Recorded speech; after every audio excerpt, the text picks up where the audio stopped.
In this video, I'm going to show you the basics of a bar graph and a line graph. You'll note in the lab information folder there is a handout on how to make a bar graph and how to make a line graph. I'm just going to give you some examples here, so you might want to have that sheet out with you as you're going through this. All right, so with any graph, you have to have a title. Okay, with any graph, you have to have a title. The title needs to be short and to the point. But at the same time, it needs to tell what the graph is representing. We do graphs to represent data in an easier form for people to look at. Instead of giving them 10,000 numbers, we take those 10,000 numbers and we put them into a graph to make it easier to analyze. So again, you need to have a title for the graph. Again, short to the point, but yet tells them what it's about. And then you need to label each axis. So this axis here, the y-axis, is the number of students, and on this axis is the hours. It always has to have units with it. So let's say instead of hours, this just said time. In parentheses, you would have to put hours. Okay, you would have to put hours. In a bar graph, and this is important, you must always start at 0. You can't start at number 15. You have to start at 0 on any bar graph, and you have to go up in equal increments. So 5, here's another 5, another 5. So again, bar graphs, you must start at 0, and you have to go up in equal increments. Here's each bar, pretty self-explanatory on what each of these bars is, but let's say we were comparing males to females and how many males watched television for 0 to 2 hours and how many females. What we would do is we'd probably have a second bar here filled in, and I'm not doing a great job here with the art, but you would have 2 bars. What you would have to do is you'd have to put a key, which means on this side you'd have to say that when it's red, it would be female, and I'm not going to spell the whole thing out, and when it was blue, it would be male. So you have to make sure if you have more than one bar, one type of bar, that you have a key or a legend that tells the people what that bar or what each bar represents.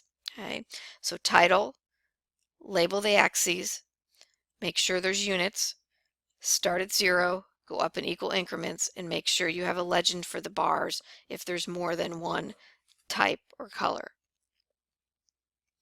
Now we're going to scroll down to a line graph. Okay. A line graph, again, some of the same rules apply. The title, okay, the title needs to be there. You need to label the axis. Notice here it says mass score, and in here it has the units. It's a percentage.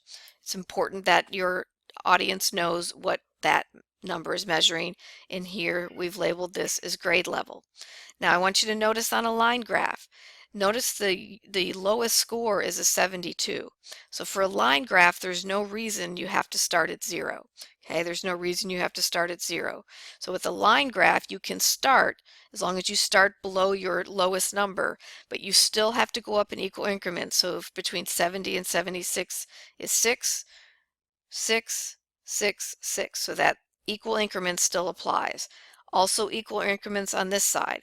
Again, they don't have to start at grade number 1 because they don't have any data for a grade number 1. So you can start, again, not at 0 on a line graph, not on a bar graph. Notice they have the numbers represented here. You don't necessarily have to do that. Okay, the whole purpose here is that they could look at a graph and determine what the number is. Okay, so that's a line graph. That's a line graph. We're going to look at one more, and this is another line graph. Notice the data is here. Okay, notice the data is here.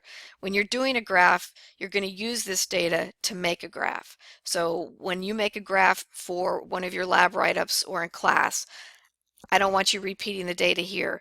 I want to be able to see this data on a graph. What is different about this graph is that you have 2 lines. Okay, you have 2 lines. So again, we still have a title. Okay, we still have a title.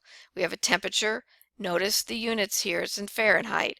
Most of the world works in Celsius, but it's important that your reader knows whether you measure temperature in Fahrenheit or Celsius.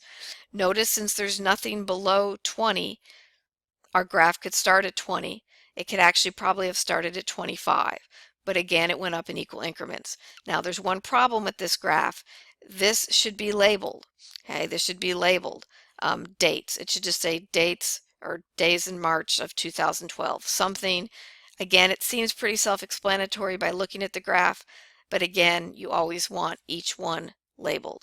On this one, you'll notice there are two lines. Just like if you had two bars, you need to make sure you have a key, which is up here, that tells us what those lines represent. So this red line, or maroon, whatever, brown, whatever color it is measuring the high temperature for that day, and the blue is measuring the low temperature. So again, if you're going to do more than one line, you have to make sure you have a key that tells you what each of those lines represents. So I hope this was helpful. You'll be doing several graphs in this lab. So again, you want to make sure that you take out that sheet, go through this video again if you need to, come back to this video when you're making your first few graphs so that you don't make any mistakes. All right, that's the end of that. Talk to you soon.